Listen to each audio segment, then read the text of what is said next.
Justice Gorsuch. Justice Kavanaugh? Two questions. One, a general equal protection question, and then a more specific Section 2K question. On equal protection law, we've, of course, said, and the court's long said, that race-based remedial action must have a logical endpoint, must be limited in time, must be a temporary matter, of course, in school desegregation and university admissions. How does that principle apply to Section 2?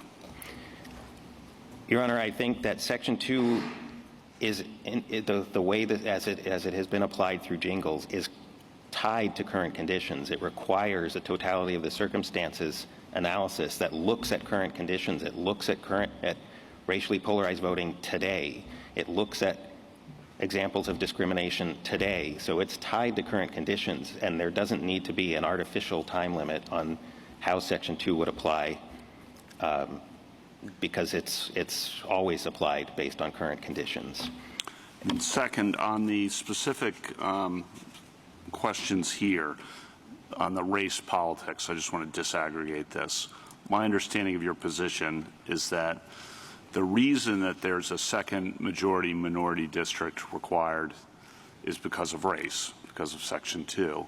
But the choice between which majority minority district to use was made entirely on politics. Is that your position? Yes, that is our position. Thank you. Justice Barrett? So is your understanding of breathing room, I just want to be sure I understand your answers to Justice Kagan, is your answer to Justice Kagan, your understanding of what breathing room allows a state to do, necessarily mean that anytime there's a district court order finding a Section 2 violation, that is reason for a 14th Amendment claim to then later lose? Because compliance with Section 2 would always be a reason for the state to draw a race-based district. Your Honor, absent some unusual circumstance like collusion, a decision by an Article 3 judge provides about the best reasons that a state can have for thinking it faces Voting Rights Act liability. It's been adjudicated to have likely violated the Voting Rights Act, and this court has said good reasons means that there is a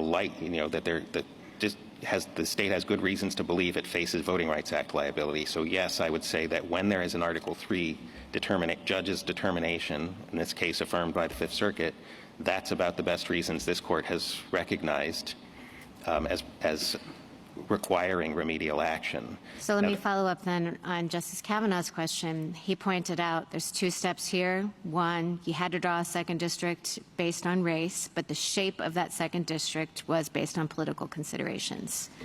What if that wasn't the case? What if they didn't like the one imposed by the Robinson map, your map, and said we're going to draw a different one, but expressly said the whole time, didn't talk about the speaker, didn't talk about anyone else, didn't talk about politics, just said we're doing this because of race, we don't like that other map, race, race, race. So the shape of it was also based on race. It was just different than the other one. Well, I think part of the strict scrutiny analysis is that you have to look at, was race used in a way that wasn't necessary to comply with Section 2. So if they used race and they packed black voters in the district because they wanted to use that as a proxy for, or as a pretext for doing partisanship through race, that might render it invalid. So that would be an example where you couldn't just point to the earlier Section 2 litigation as the compelling interest. No, Your Honor. It is the compelling interest. The question is, in remedying the violation, did they use race in a way that wasn't necessary to remedy the violation, and they used it for some, other illegitimate purposes? Okay, thank you. Yeah. Justice Jackson? Yeah, just to follow up on Justice Barrett's point, your point is just that the previous litigation provides the compelling interest, a good reason to go forward, but there's still always the narrow tailoring, and we're looking at what it is the state is actually doing with respect to its remedy, right? Yes, absolutely. Has the court ever held that race predominates whenever a state draws a district to comply with Section 2? I thought we suggested the opposite in Shaw v. Reno.